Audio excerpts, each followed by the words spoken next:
Os judeus alemães almejam a emancipação. Que emancipação almejam? A emancipação cidadã, a emancipação política.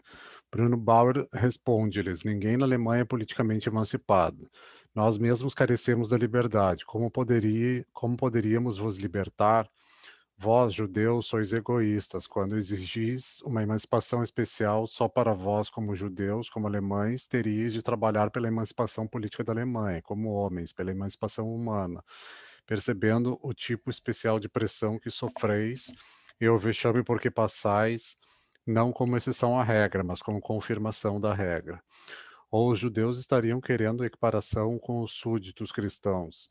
Eles reconhecem deste modo o Estado cristão como de direito, reconhecem assim o regimento da subjugação universal, porque lhes desagrada seu jugo específico, se lhes agrada o jugo universal.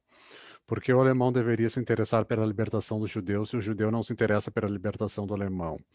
O Estado cristão só conhece privilégios. O judeu possui dentro dele o privilégio de ser judeu. Como judeu, ele tem direitos que os cristãos não têm, porque almeja direitos que ele não tem e dos quais gozam os cristãos. Ao querer emancipar-se do Estado cristão, o judeu pede que o Estado cristão renuncie ao seu preconceito religioso. Acaso ele, o judeu, renuncia ao seu preconceito religioso? Teria ele, portanto, o direito de pedir a alguém tal abdicação da religião? O Estado cristão, por sua própria essência, não pode emancipar o judeu, mas, arremata Bauer, o judeu, por sua própria essência, não pode ser emancipado. Enquanto o Estado for cristão e o judeu judaico, ambos serão igualmente incapazes tanto de conceder quanto de receber a emancipação. O Estado cristão só pode se relacionar com o judeu na qualidade de Estado cristão, isto é, privilegiando ou permitir o isolamento do judeu em relação aos demais súditos, mas fazendo com que sinta a pressão das demais esferas isoladas e permitindo que ele sinta tanto mais essa pressão pelo fato de se encontrar em oposição religiosa à religião dominante.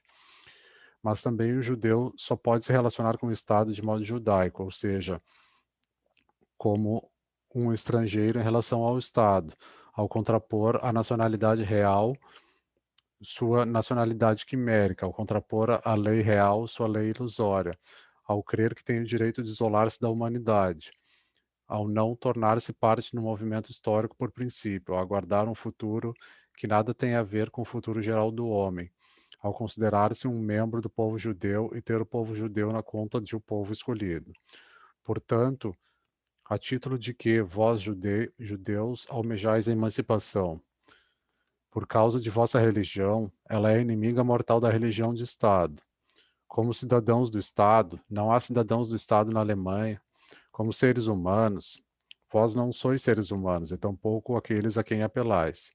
Bauer formulou de maneira nova a questão da emancipação dos judeus, depois de ter feito uma crítica às posições e soluções apresentadas para ela até agora. Ele pergunta: como são constituídos os judeus a ser emancipado e o Estado cristão que deve emancipar?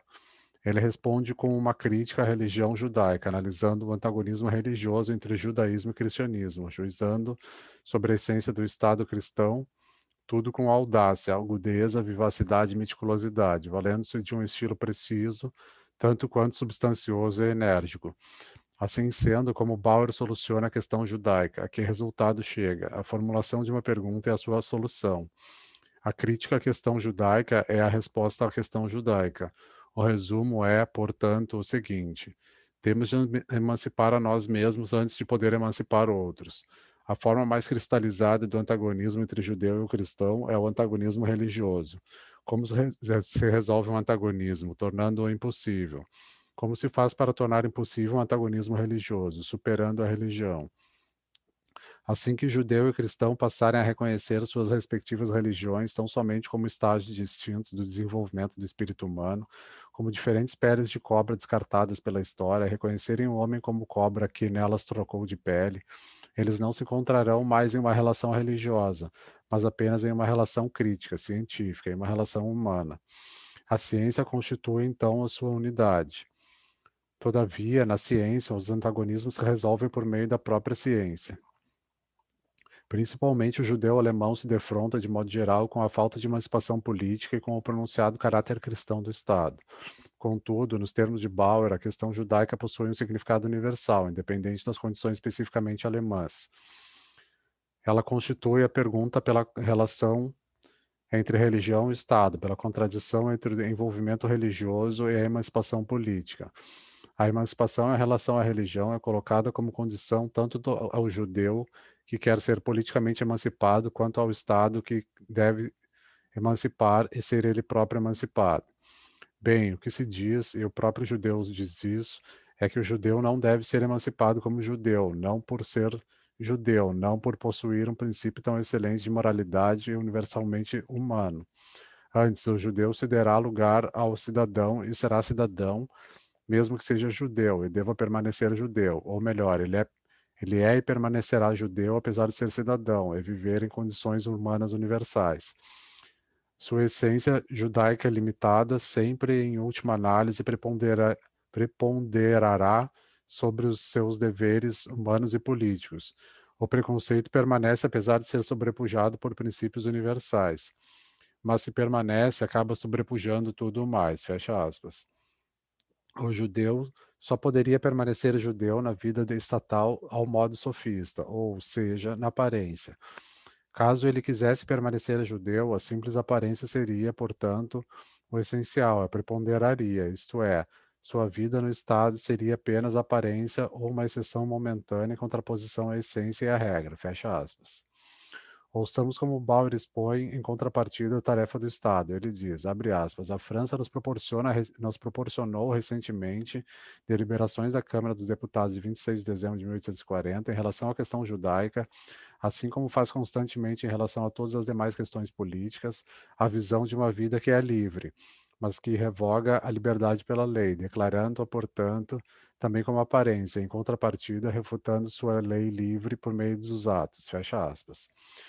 A liberdade ainda não é lei na França, e a questão judaica ainda não foi resolvida, porque a liberdade jurídica de que os cidadãos são iguais é restringida na vida real, a qual é dominada e fragmentada pelos privilégios religiosos, e essa falta de liberdade na vida retroage sobre a lei, forçando-o a sancionar a diferenciação dos cidadãos em si livres e oprimidos e opressores. Fecha aspas. Quando, então, a questão judaica estaria resolvida na França, abre aspas, o judeu, por exemplo, já teria deixado de ser judeu se sua lei não mais o impedisse de cumprir seus deveres para com o Estado e seus concidadãos, ou seja, por exemplo, comparecer no Shabá à Câmara dos Deputados e participar das deliberações públicas.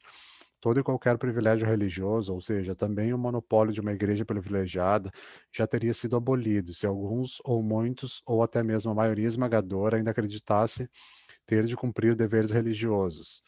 E esse cumprimento deveria ser deixado por conta deles como questão puramente privada. Não havendo religião privada, privilegiada, não há mais nenhuma religião. Tirai da religião seu poder de excluir e ela deixará de existir. Do mesmo modo que o Sr. Martin do Nord vislumbrou na sugestão de omitir a menção do domingo na lei uma proposição para declarar que o cristianismo deixou de existir, com o mesmo direito, e esse direito é plenamente justificado, a declaração de que a lei do sábado não é mais obrigatória para os judeus seria a proclamação da dissolução do judaísmo. Bauer exige, portanto, por um lado, que o judeu renuncie ao judaísmo, que o homem em geral renuncie à religião, para tornar-se emancipado como cidadão. Por outro lado, de modo coerente, a superação política da religião constitui para ele a superação de toda a religião. O Estado que pressupõe a religião ainda não é um Estado verdadeiro, um Estado real. Abre aspas. No entanto, a concepção religiosa oferece garantias ao Estado. Mas qual Estado? Que tipo de Estado? Fecha aspas. É nesse ponto que se evidencia a compreensão unilateral da questão judaica. De que modo bastava analisar as questões: quem deve emancipar, quem deve ser emancipado. A crítica tinha uma terceira coisa a fazer. Ela devia perguntar: de que tipo de emancipação se trata? Quais são as condições que têm sua base na essência da emancipação exigida? Então, somente a crítica à emancipação política mesmo poderia constituir a crítica definitiva à questão judaica e sua verdadeira dissolução na questão geral da época. Bauer incorre em contradições por não alçar a questão a esse nível. Ele impõe condições que não estão fundadas na essência da emancipação política mesma. Ele levanta perguntas que não estão contidas na tarefa que se propôs e resolve problemas que deixam seu questionamento sem resposta. Bauer diz sobre os adversários da emancipação dos judeus, abre aspas, seu único erro foi presumirem que o Estado cristão é o único verdadeiro e não o submeterem à mesma crítica com que contemplaram o judaísmo, fecha aspas. Diante disso, vemos o erro de Bauer no fato de submeter à crítica tão somente o Estado cristão, mas não o Estado como tal, no fato de não investigar a relação entre emancipação política e emancipação humana, em consequência de impor condições que só se explicam a partir da confusão a crítica da emancipação política com a emancipação humana em geral. Em vista da pergunta de Bauer aos judeus, abre aspas, tendes, a partir do vosso ponto de vista, o direito de almejar a emancipação política, fecha aspas. Nós perguntamos em contrapartida, o ponto de vista da emancipação política tem o direito de exigir dos judeus a supressão do judaísmo e do homem de modo geral, a supressão da religião? A questão judaica deve ser formulada de acordo com o Estado em que o judeu se encontra. Na Alemanha, onde não existe um Estado político, onde não existe o Estado como Estado, a questão judaica é uma questão puramente teológica. O judeu encontra-se em oposição religiosa ao Estado que confessa o cristianismo como sua base. Esse Estado é teólogo, ex-professo, com perfeição. Nesse caso, a crítica que se faz é a crítica à teologia, crítica de dois gumes, crítica à teologia cristã, crítica à teologia judaica. Entretanto, por mais que estejamos nos movendo criticamente, ainda estamos nos movendo no interior da teologia. Na França, o Estado constitucional, a questão judaica é a questão do constitucionalismo, a pergunta referente à parcialidade da emancipação política. Como ali se mantém a aparência de uma religião do Estado, ainda que numa fórmula inexpressiva e autocontraditória, a saber, na fórmula da religião da maioria, a relação entre os judeus e o Estado conserva a aparência de um antagonismo religioso, teológico. Os Estados livres norte-americanos, ao menos em uma parte deles, foram o único lugar em que a questão judaica perdeu seu sentido teológico e que se tornou uma questão realmente secular. Só onde o Estado político exige, em sua forma plenamente desenvolvida, a relação do judeu, de modo geral, do homem religioso, com o Estado político, ou seja, a relação entre a religião e o Estado, pode emergir em sua peculiaridade e em sua pureza. A crítica a essa relação deixa de ser uma crítica teológica no momento em que o Estado deixa de se comportar teologicamente para com a religião, no momento em que ele se comporta como Estado, isto é, politicamente, para com a religião. A crítica transforma-se, então, em crítica ao Estado político. Justamente no ponto em que a questão deixa de ser teológica, a crítica de Bauer deixa de ser crítica.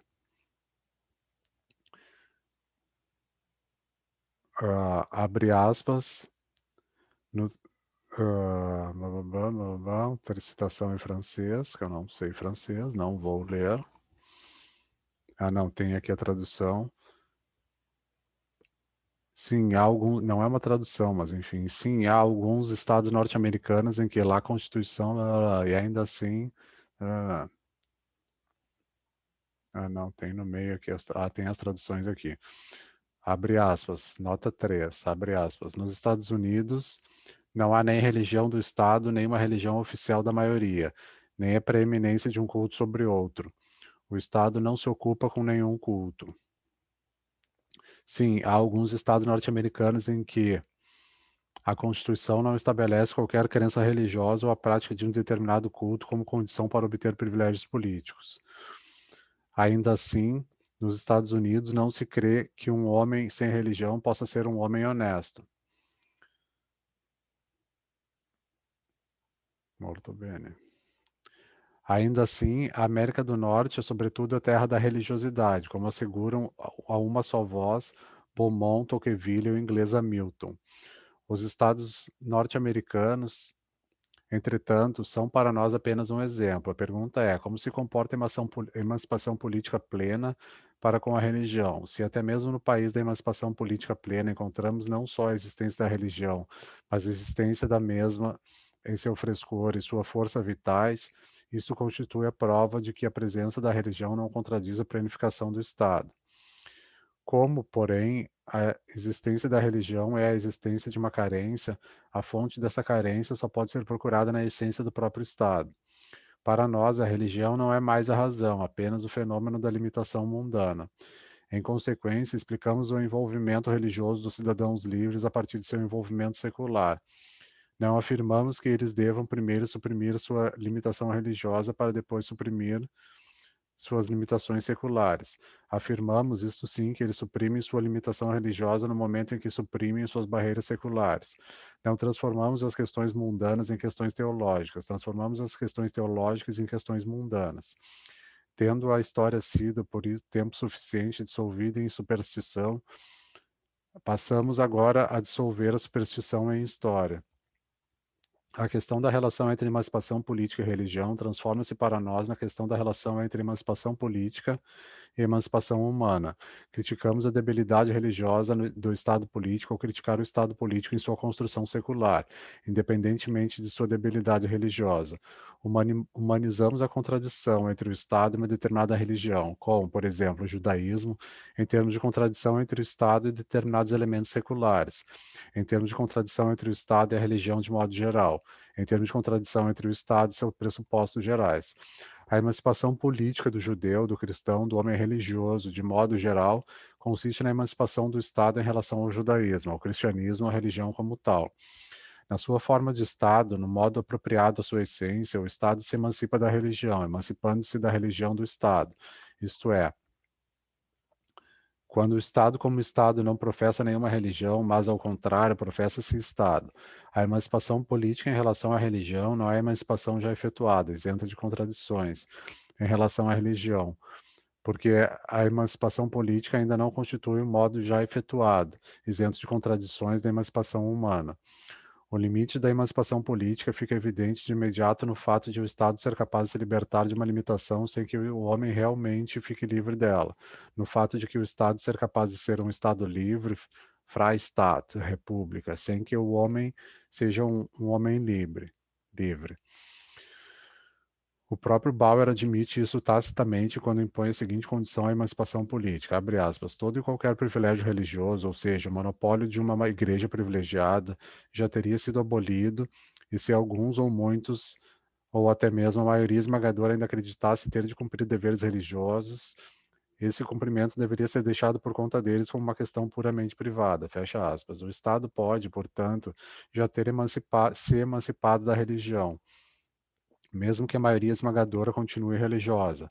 A maioria esmagadora não deixa de ser religiosa pelo fato de ser religiosa em privado. Porém, o comportamento do Estado, principalmente do Estado livre, para com a religião, nada mais é do que o comportamento das pessoas que compõem o Estado para com a religião. Disso decorre que o homem se liberta de uma limitação valendo-se do meio chamado Estado, ou seja, que ele se liberta politicamente, colocando-se em contradição consigo mesmo, alteando-se acima dessa limitação de maneira abstrata e limitada, ou seja, de maneira parcial. Decorre, ademais, que o homem, ao se libertar politicamente, liberta-se através de um desvio, isto é, de um meio, ainda que se trate de um meio necessário. Decorre, por fim, que, mesmo proclamando-se ateu pela intermediação do Estado, isto é, declarando o Estado ateu, o homem continua religiosamente condicionado, justamente porque ele só reconhece a si mesmo mediante um desvio, através de um desvio. A religião é exatamente o reconhecimento do homem mediante um desvio, através de um mediador. O Estado é o mediador entre o homem e a liberdade do homem. Cristo é o mediador sobre o qual o homem descarrega toda a sua divindade, todo o seu envolvimento religioso, assim como o Estado é o mediador para o qual ele transfere toda a sua impiedade, toda a sua desenvoltura humana. A elevação política do homem acima da religião compartilha de todos os defeitos e de todas as vantagens de qualquer elevação política. O Estado, como Estado, anula, por exemplo, a propriedade privada. O homem declara, em termos políticos, a propriedade privada como abolida, assim que abole o caráter censitário da elegibilidade ativa e passiva, como ocorreu em muitos estados norte-americanos. Hamilton interpreta esse fato com muito certo do ponto de vista político, com muito acerto do ponto de vista político, quando diz, abre aspas, a grande massa levou a melhor sobre os proprietários e a riqueza em dinheiro, fecha aspas. Acaso a propriedade privada não estaria abolida, em princípio, se o não proprietário se tornasse legislador do proprietário? A estratificação censitária é a última forma política de reconhecimento da propriedade privada. No entanto, a anulação política da propriedade privada não só leva à anulação da propriedade privada, mas até mesmo pressupõe. O Estado anula a sua maneira de diferenciação por nascimento, estamento, formação e atividade laboral, declarar nascimento, estamento, formação e atividade laboral como diferenças apolíticas, ao proclamar cada membro do povo, sem consideração dessas diferenças, como participante igualitário da soberania nacional, ao tratar todos os elementos da vida real de um povo a partir do ponto de vista do Estado. Não obstante, o Estado permite que a propriedade privada, a formação, a atividade laboral atuem à maneira delas, isto é, como propriedade privada, como formação, como atividade laboral, e tornem efetiva a sua essência particular. Longe de anular essas diferenças fáticas, ele existe tão somente como pressuposto delas. Ele só se percebe como Estado político e a sua universalidade só se torna efetiva em oposição a esses elementos próprios dele. Sendo assim, Hegel determina a relação entre o Estado político e a religião com muito acerto quando diz, abre aspas, para que o Estado chegue à existência como realidade moral do espírito ciente de si mesmo, faça necessária sua diferenciação em relação à forma da autoridade e da fé. Mas essa diferenciação só aparece na medida em que ocorre uma divisão no lado eclesial. Só assim, pela via das igrejas particulares, o Estado obtém a universalidade da ideia. O princípio de sua forma ele confere existência. Hegel, Filosofia do Direito. Isso mesmo, só assim, pela via dos elementos particulares, é que o Estado se constitui como universalidade. O Estado político pleno constitui, por sua essência, a vida do gênero humano em oposição à sua vida material. Todos os pressupostos dessa vida egoísta continuam subsistindo fora da esfera estatal na sociedade burguesa, só que como qualidades da sociedade burguesa, onde o Estado político atingiu sua verdadeira forma definitiva. O homem leva uma vida dupla, não só mentalmente na consciência, mas também na realidade, na vida concreta. Ele leva uma vida celestial e uma vida terrena, a vida na comunidade política, na qual ele se considera um ente comunitário, e a vida na sociedade burguesa, na qual ele atua como pessoa particular, encara as demais pessoas como meios, degrada em si próprio a condição de meio e se torna um joguete na mão de poderes estranhos a ele. A relação entre o Estado político e a sociedade burguesa é tão espiritualista quanto a relação entre o céu e a terra. A antítese entre os dois é a mesma. E o Estado político a supera da mesma maneira que a religião supera a limitação do mundo profano, isto é, sendo igualmente forçado a reconhecê-la, produzi-la e deixar-se dominar por ela. Na sua realidade mais imediata, na sociedade burguesa, o homem é um ente profano. Nesta, onde constitui para si mesmo e para outros um indivíduo real, ele é um fenômeno inverídico. No Estado, em contrapartida, no qual o homem equivale a um ente genérico, ele é um membro imaginário de uma soberania fictícia, tendo sido privado de sua vida individual real e preenchida com uma universalidade real. O conflito que emerge entre o homem que professa como uma religião particular e sua cidadania, entre ele e as demais pessoas como membros da sociedade, reduz-se à divisão secular entre o Estado político e a sociedade burguesa. Para o homem como bourgeois, aqui, membro da sociedade burguesa, a vida no Estado é apenas aparência ou uma exceção momentânea à essência e à regra. Todavia, o bourgeois, como judeu, só permanece na vida do Estado mediante o sofisma. Assim como o citoyen, cidadão, só permaneceu judeu ou bourgeois sofismando. Mas essa sofística não é pessoal, é a sofística do próprio Estado político. A diferença entre o homem religioso e o cidadão é a diferença entre o mercador e o cidadão, entre o diarista e o cidadão, entre o proprietário de terras e o cidadão, entre o indivíduo vivo e o cidadão. A contradição que se interpõe entre o homem religioso e o homem político é a mesma que existe entre o bourgeois e o citoyen, entre o membro da sociedade burguesa e sua pele de leão política. Essa desavença secular, a qual acaba se reduzindo toda a questão judaica, ou seja, a relação entre o Estado político e seus pressupostos, quer se trate de elementos materiais, como a propriedade privada, etc., ou espirituais, como a formação e a religião, a desavença entre o interesse geral e o interesse particular, a divisão entre o Estado político e a sociedade burguesa, Todos esses antagonismos seculares são mantidos por Bauer quando ele polemiza contra a sua expressão religiosa.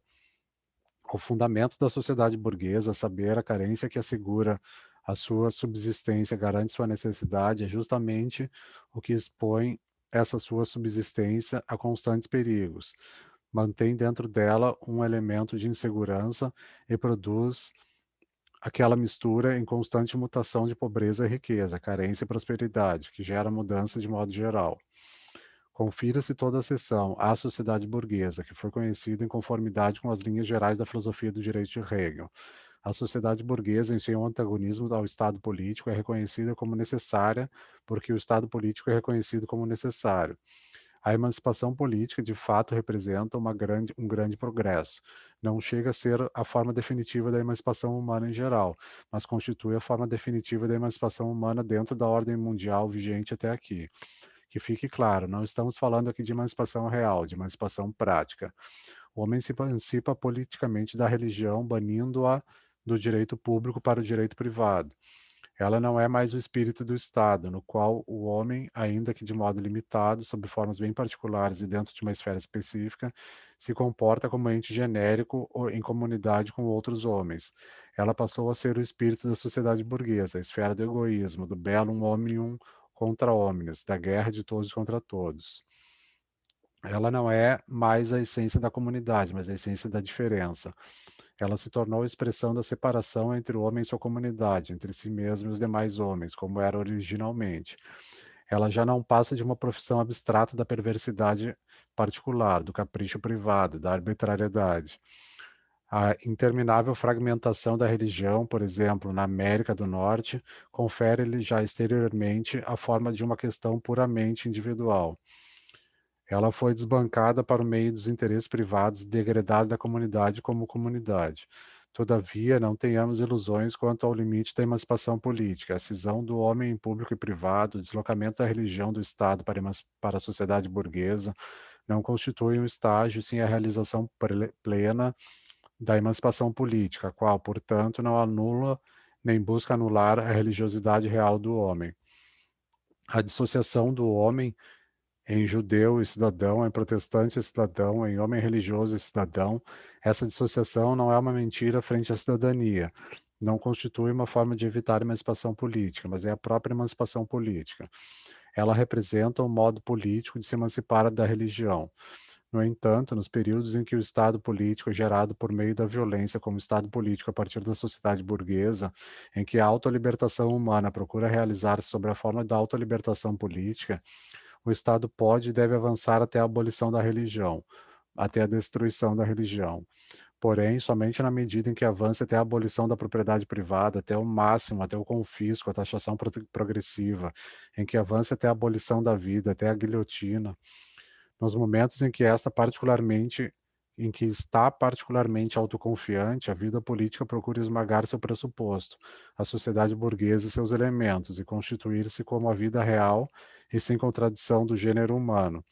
No entanto, ela só consegue fazer isso caindo em contradição violenta com suas próprias pré-condições de vida, ou seja, declarando a revolução como permanente e, em consequência disso, o drama político termina tão necessariamente com a restauração da religião, da propriedade privada de todos os elementos da sociedade burguesa, quanto a guerra termina com a paz. Pois o Estado cristão consumado não é o assim chamado Estado cristão que confessa o cristianismo como seu fundamento, como a religião do Estado, e, em consequência, comporta-se de modo excludente para com as demais religiões. O Estado cristão consumado é antes o Estado ateu, o Estado democrático, o Estado que aponta à religião um lugar dentre os demais elementos da sociedade burguesa. O Estado que ainda não deixou de ser teólogo, que ainda professa a confissão de fé do cristianismo em termos oficiais, que ainda não ousa se proclamar como Estado, ainda não logrou expressar de forma secular, humana, em sua realidade como Estado, o fundamento humano, cuja expressão entusiástica é o cristianismo. O assim chamado Estado cristão nada mais é do que o não-Estado, porque o que nele pode efetuar-se em termos de criação realmente humana não é o cristianismo como religião, mas tão somente o pano de fundo humano da religião cristã. O assim chamado Estado cristão constitui, na verdade, a negação cristã do Estado, mas jamais a realização estatal do cristianismo. O Estado que continua a professar o cristianismo na forma da religião ainda não o professa na forma de Estado, pois continua a comportar-se religiosamente para com a religião. Isto é, ele não é a realização efetiva do fundamento humano da religião, porque ainda se reporta à irrealidade, a figura imaginária desse cerne humano. O assim chamado Estado cristão é o Estado incompleto. Ele tem a religião na conta de complemento e santificação de sua incompletude. Sendo assim, a religião se torna para ele um meio, e ele se constitui no estado da hipocrisia.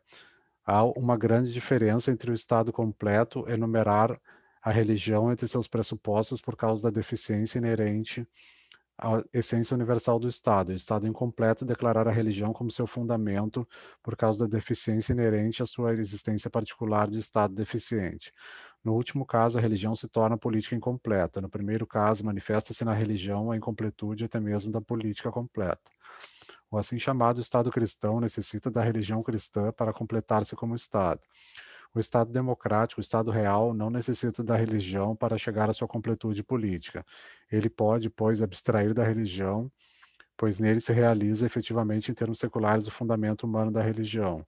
O assim chamado Estado cristão, em contrapartida, comporta-se politicamente para com a religião e religiosamente para com a política. Ao rebaixar as formas estatais à condição da aparência, ele rebaixa na mesma proporção a religião a essa condição.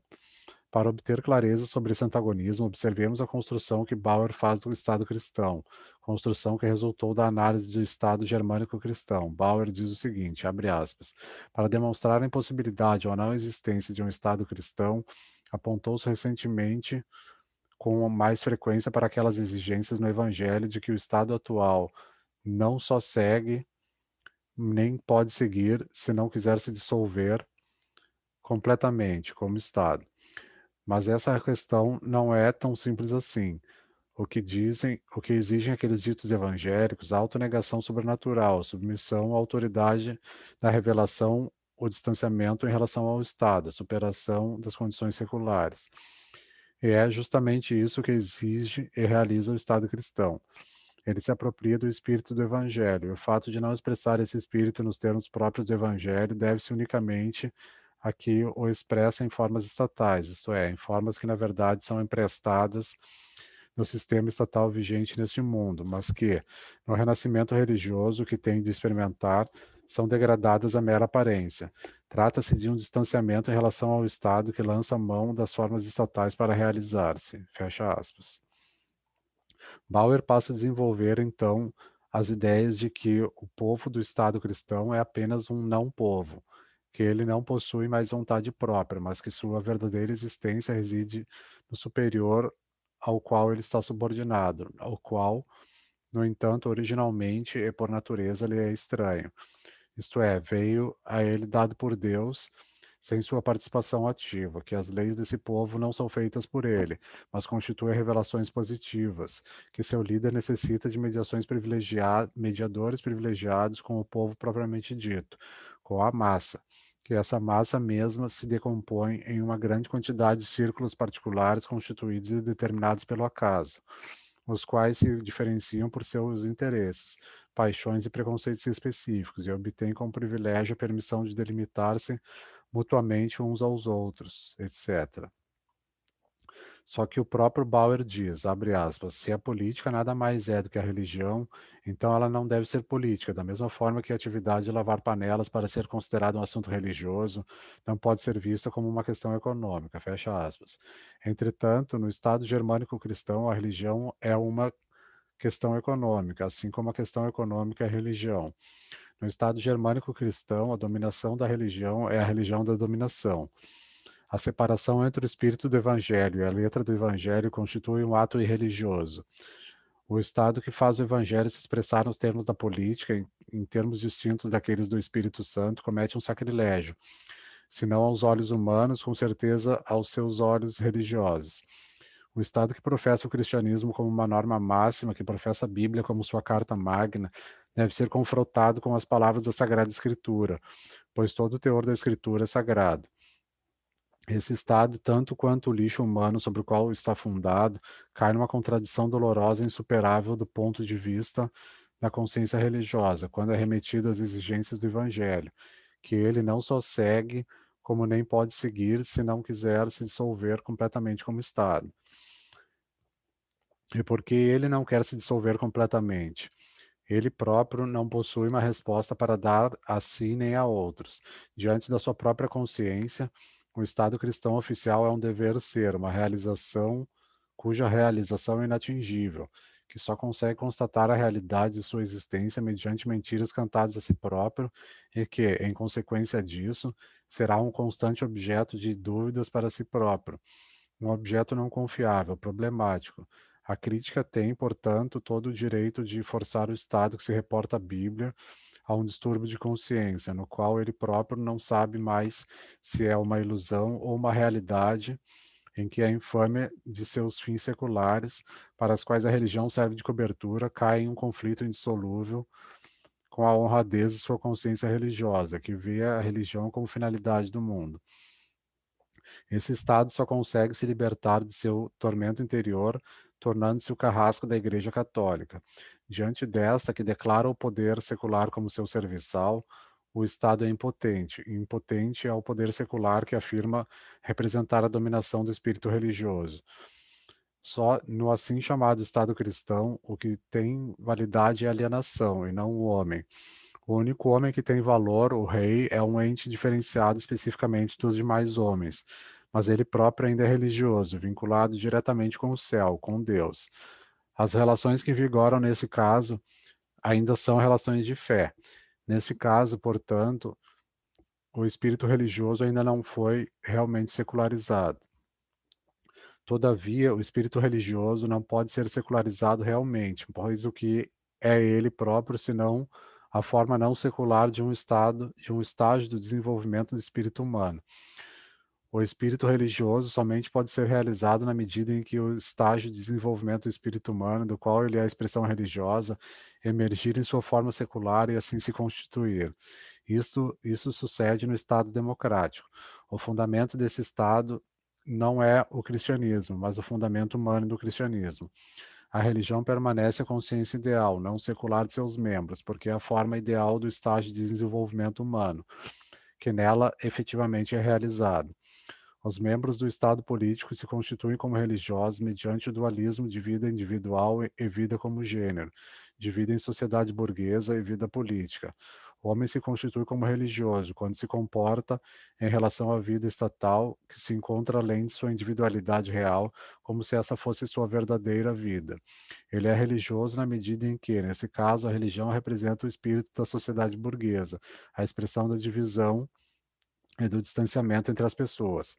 A democracia política é cristã pelo fato de que nela o homem, não apenas o homem, mas cada homem, não apenas um homem, mas cada homem, é considerado um ente soberano, o ente supremo. Ainda que seja o homem em sua manifestação inculta, não social, o homem em sua existência casual, o homem assim como está, o homem do seu jeito corrompido pela organização de toda a nossa sociedade, perdido para si mesmo, alienado, sujeito à dominação por relações e elementos desumanos. Em suma, o homem que não chegou a ser um ente genérico real. Na democracia, a quimera, o sonho, o postulado do cristianismo, ou seja, a soberania do homem, só que como ente estranho e distinto do homem real, tornou-se realidade, presença palpável, máxima secular. Na democracia plenamente realizada, a própria consciência religiosa e teológica se considera tanto mais religiosa, quanto mais teológica, quanto mais aparenta ser destituída de relevância política, de propósitos terrenos, quanto mais aparenta ser um assunto do espírito avesso ao mundo, expressão da mentalidade estreita, produto da arbitrariedade da fantasia, quanto mais for uma vida realmente transcendente. O cristianismo chega à expressão prática de sua relevância religiosa universal ao agrupar lado a lado as mais distintas cosmovisões na forma do cristianismo, e não só isso, ao passar a nem mesmo colocar aos outros a exigência de seguir o cristianismo, mas apenas a religião em termos gerais, qualquer religião, conforme escrito de Beaumont, anteriormente mencionado. A consciência religiosa se deleita com a riqueza dos antagonismos religiosos e da pluralidade religiosa. Demonstramos, portanto, que a emancipação política em relação à religião permite que a religião subsista, ainda que já não se trate de uma religião privilegiada.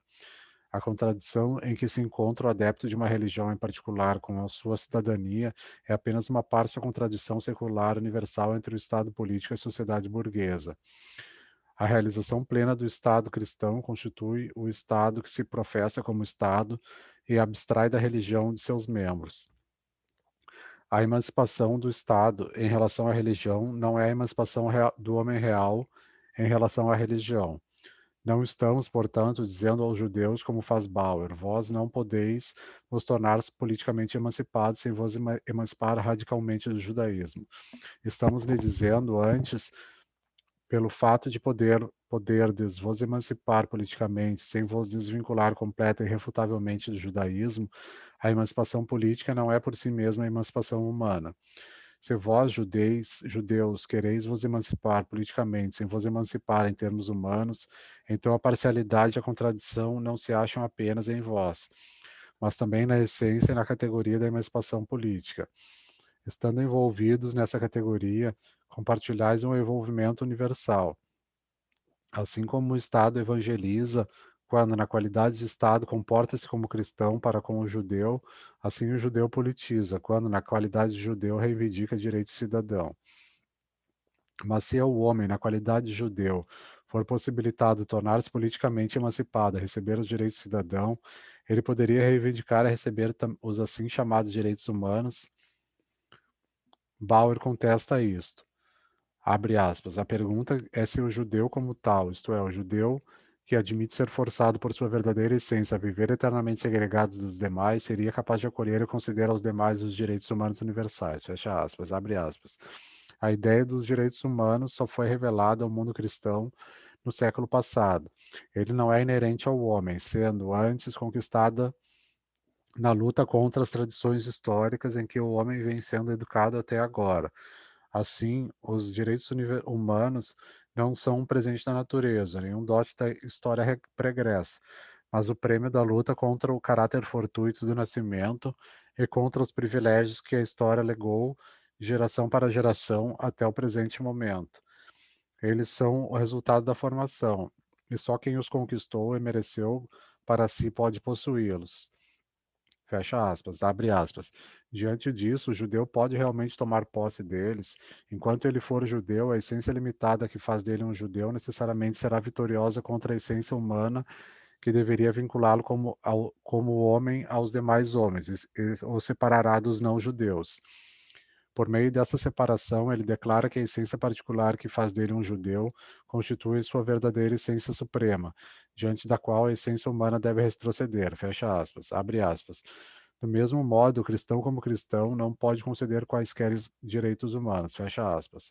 De acordo com Bauer, o homem deve renunciar ao privilégio da fé para poder acolher os direitos humanos universais. Observemos por um momento os assim chamados direitos humanos, mais precisamente os direitos humanos sob sua forma autêntica, ou seja, sob a forma que eles assumem entre seus descobridores, entre os norte-americanos e franceses.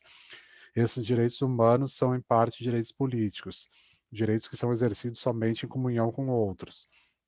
O seu conteúdo é constituído pela participação na comunidade, mais precisamente na comunidade política, no sistema estatal. Eles são classificados sob a categoria da liberdade política, sob a categoria dos direitos do cidadão, os quais, como vimos, de modo algum pressupõem a superação positiva e irrefutável da religião e, portanto, inclusive por exemplo do judaísmo. Resta, então, analisarem a outra parte dos direitos humanos, os droits de l'homme, direitos do homem, na medida em que são distintos dos droits du citoyen, direitos do cidadão. Entre eles se encontra a liberdade de consciência, o direito de praticar qualquer culto. O privilégio da fé é expressamente reconhecido, quer seja como direito humano ou como consequência de outro direito humano, a liberdade. Declaração dos Direitos do Homem e do Cidadão. Ninguém pode ser incomodado por causa das suas opiniões, mesmo religiosas. A liberdade a todo homem de praticar o culto religioso do qual é adepto. O livre exercício dos cultos. A necessidade Em relação ao direito de publicar suas ideias e opiniões, congregar-se e praticar seu culto, chega-se a dizer até mesmo o seguinte: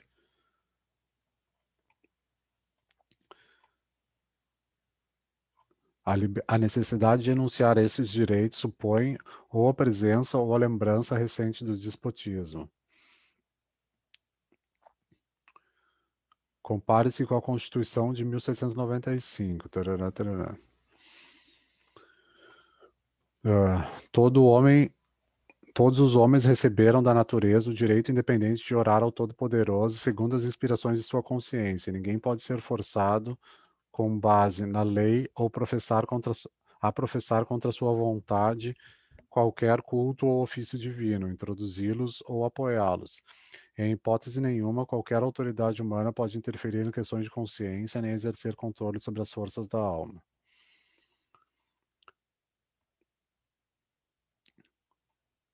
16, nota 16. Entre os direitos naturais, há alguns que, por sua natureza, são inalienáveis, porque não poderiam ser substituídos por nada que lhes seja equivalente. Entre eles estão os direitos de consciência. A incompatibilidade entre religião e direitos humanos está longe do horizonte dos direitos humanos, que o direito de ser religioso e de ser religioso da maneira que se achar melhor, de praticar o culto de sua religião particular, é antes enumerado expressamente entre os direitos humanos. O privilégio da fé é um direito humano universal. Os droits de l'homme, os direitos humanos, são diferenciados como tais dos droits du citoyen, dos direitos do cidadão. Quem é este homem que é diferenciado do citoyen? Ninguém mais, ninguém menos que o membro da sociedade burguesa. Porque o membro da sociedade burguesa é chamado de homem pura e simplesmente porque seus direitos são chamados de direitos humanos, a partir de que explicaremos este fato, a partir da relação entre o Estado político e a sociedade burguesa, a partir da essência da emancipação política. Antes de tudo, constataremos o fato de que os assim chamados direitos humanos, os droits de l'homme, diferentemente dos droits du citoyen, nada mais são do que os direitos do membro da sociedade burguesa, isto é, do homem egoísta, do homem separado do homem e da comunidade. A Constituição mais radical, a Constituição de 1793, chega a afirmar esses direitos, etc., os direitos naturais e imprescritíveis são a igualdade, a liberdade, a segurança e a propriedade. Em que consiste a liberté? A liberdade é o poder que pertence ao homem de fazer tudo quanto não prejudica os direitos do próximo. Ou conforme a Declaração dos Direitos Humanos de 1791, a liberdade consiste em poder fazer tudo o que não prejudica nenhum outro. A liberdade equivale, portanto, ao direito de fazer e promover tudo o que não prejudique a nenhum outro homem, o limite dentro do qual cada um pode mover-se de modo a não prejudicar o outro é determinado pela lei, do mesmo modo que o limite entre dois terrenos é determinado pelo poste da cerca.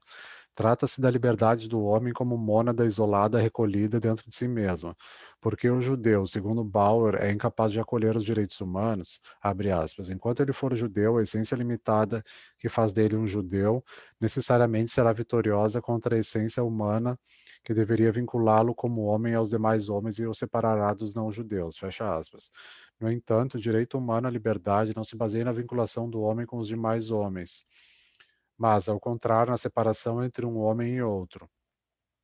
Trata-se do direito a essa separação, do direito do indivíduo limitado a si mesmo. A aplicação prática do direito humano à liberdade equivale ao direito humano à propriedade privada. Em que consiste o direito humano à propriedade privada? Artigo 16. O direito de propriedade privada é aquele que pertence a todo cidadão de gozar e dispor da vontade de seus bens, rendas, o fruto do trabalho da sua indústria.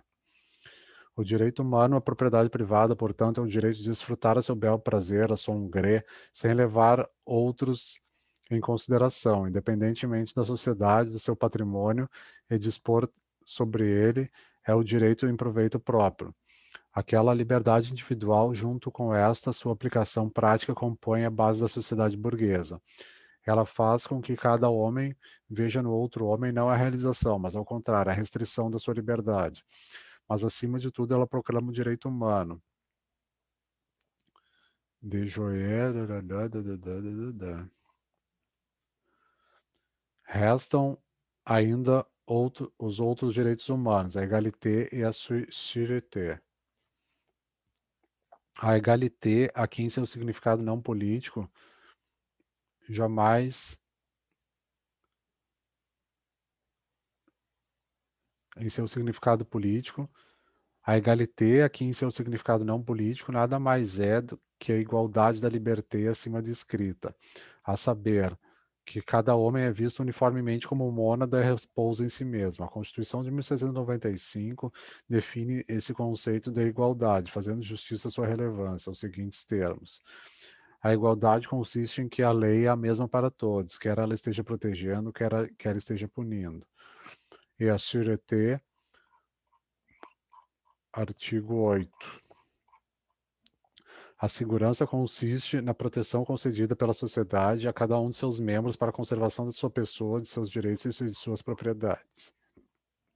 A segurança é o conceito social supremo da sociedade burguesa. O conceito da polícia, no sentido de que o conjunto da sociedade só existe para garantir a cada um de seus membros a conservação de sua pessoa, de seus direitos e de sua propriedade. Nesses termos, Hegel chama a sociedade burguesa de estado da emergência e do entendimento.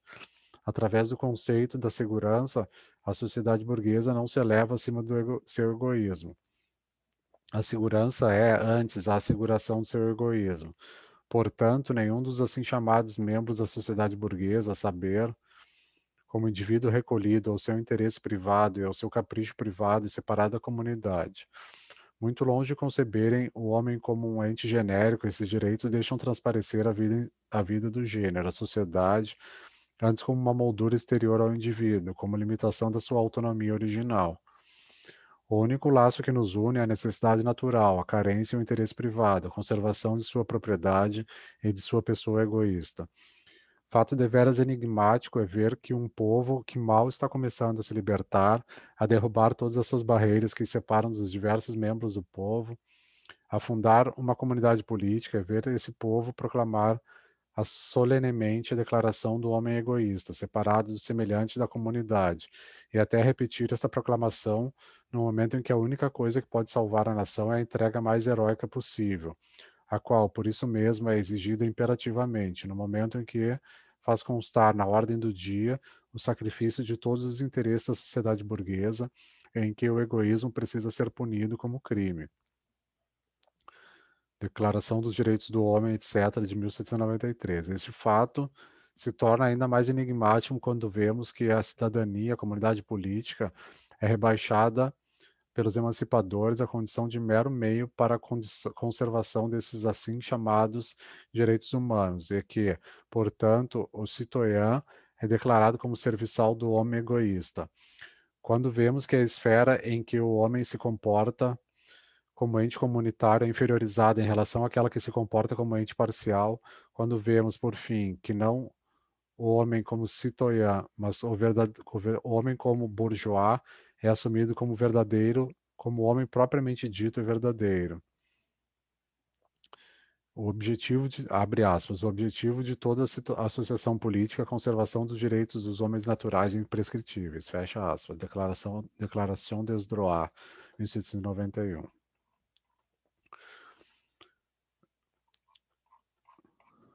O governo é instituído para garantir ao homem o gozo desses direitos naturais e imprescritíveis. Declaração de 1793, artigo 1. Portanto, até mesmo os momentos do seu entusiasmo juvenil, levado ao extremo pela pressão das circunstâncias, a vida política se declara como um simples meio cujo fim é a vida da sociedade burguesa. É verdade que sua praxis revolucionária se encontra em flagrante contradição com a sua teoria. No mesmo momento em que, por exemplo, a segurança declarada como um direito humano põe-se a violação do sigilo da correspondência publicamente na ordem do dia. No mesmo momento em que a liberté indefinida da pressa, liberdade restrita da imprensa, é garantida como consequência do direito humano à liberdade individual, A liberdade de imprensa é totalmente anulada, pois a liberdade de imprensa não pode ser permitida quando fere a liberdade universal, fecha aspas. Robespierre, não sei o que. Isso quer dizer, portanto, que o direito humano à liberdade deixa de ser um direito assim que entra em conflito com a vida política, ao passo que, pela teoria, a vida política é tão somente garantia dos direitos humanos, dos direitos do homem individual e, portanto, deve ser abandonada assim que começa a entrar em contradição com seus fins, com esses direitos humanos. Portanto, a praxis é apenas a exceção, a teoria é a regra. Mas assim que encarássemos a própria praxis revolucionária como posicionamento correto frente à questão, ainda restaria resolver este enigma, porque na consciência dos emancipadores políticos, a relação está posta de cabeça para baixo, de modo que o fim aparece como o meio e o meio como o fim. Essa ilusão de ótica de sua consciência ainda seria o mesmo enigma, ainda que neste caso o enigma teórico, psicológico. A solução desse enigma é simples. A emancipação política representa concomitantemente a dissolução da sociedade antiga, sobre a qual está baseado o sistema estatal alienado do povo, o poder do soberano. A revolução política é a revolução da sociedade burguesa. Qual era o caráter da sociedade antiga? Uma palavra basta para caracterizá-la: a feudalidade. A sociedade burguesa antiga possuía um caráter político imediato, isto é, os elementos da vida burguesa, como por exemplo a posse ou a família ou o modo de trabalho, foram elevados à condição de elementos da vida estatal das formas da suzerania, do estamento e da corporação. Nessas formas, elas determinavam a relação de cada indivíduo com a totalidade do Estado, ou seja, sua relação política, ou seja, sua relação de separação e exclusão dos demais componentes da sociedade. Aquela organização da vida nacional de fato não elevou a posse ou o trabalho à condição de elementos sociais, mas, ao contrário, completou sua separação da totalidade do Estado e os constituiu em sociedades particulares dentro da sociedade. Entretanto, as funções vitais e as condições da vida da sociedade burguesa permaneciam sendo políticas, ainda que no sentido da feudalidade, isto é, elas excluíam o indivíduo da totalidade do Estado, transformavam a relação particular de sua corporação com a totalidade do Estado em sua própria relação universal com a vida nacional, assim como transformavam sua atividade e situação burguesa específica em sua atividade e situação universal. Como consequência necessária desta organização, a unidade do Estado, assim como o poder universal do Estado, que constitui a consciência, a vontade e a atividade da unidade do Estado, manifestam-se como assunto particular de um soberano e de seus serviçais, separados do povo. A revolução política que derrubou esse poder do soberano e alçou os assuntos do Estado à condição de assuntos de toda a nação, que constituiu o Estado político como assunto universal, isto é, como Estado real, desmantelou forçosamente o conjunto dos estamentos, corporações, guildas, privilégios, que eram outras tantas expressões da separação entre o povo e seu sistema comunitário. Desse modo, a revolução política superou o caráter político da sociedade burguesa. Ela decompôs a sociedade burguesa em seus componentes mais simples, ou seja, nos indivíduos, por um lado, e por outro, nos elementos materiais e espirituais que compõem o teor vital, a situação burguesa desses indivíduos. Ela desencadeou o espírito político que estava como que fragmentado, decomposto, disperso nos diversos becos sem saída da sociedade feudal. Ela o congregou a partir dessa dispersão, depurou-a da sua mistura com a vida burguesa e o constituiu como a esfera do sistema comunitário, da questão universal do povo, com independência ideal em relação àqueles elementos particulares da vida burguesa. A atividade vital específica e a situação vital específica foram reduzidas a uma importância apenas individual. Elas não mais constituíam a relação universal do indivíduo com a totalidade do Estado. A questão pública, como tal, se tornou antes a questão universal de cada indivíduo e a função pública se tornou uma função universal. Só que a realização plena do idealismo do Estado representou concomitantemente a realização plena do materialismo da sociedade burguesa. O ato de sacudir de si o jugo político representou concomitantemente sacudir de si as amarras que prendiam o espírito egoísta da sociedade burguesa. A emancipação política representou concomitantemente a emancipação da sociedade burguesa em relação à política, até mesmo a aparência de um teor universal. A sociedade feudal foi dissolvida em seu fundamento, no homem, só que no tipo de homem que realmente constituía esse fundamento, no homem egoísta. Esse homem, o membro da sociedade burguesa, passa a ser a base, pressuposto do Estado político. Este o reconhece como tal nos direitos humanos. No entanto, a liberdade do homem egoísta, o reconhecimento dessa liberdade constituem, antes, o reconhecimento do movimento desenfreado dos elementos espirituais e materiais que constituem seu teor vital. Consequentemente, o homem não foi libertado da religião, ele ganhou a liberdade de religião. Ele não foi libertado da propriedade, ele ganhou a liberdade de propriedade. Ele não foi libertado do egoísmo e do comércio, ele ganhou a liberdade de comércio. A constituição do Estado político e a dissolução da sociedade burguesa nos indivíduos independentes, cuja relação é baseada no direito, assim como a relação do homem que vivia no estamento e na guilda era baseada no privilégio, se efetiva em um só e mesmo ato.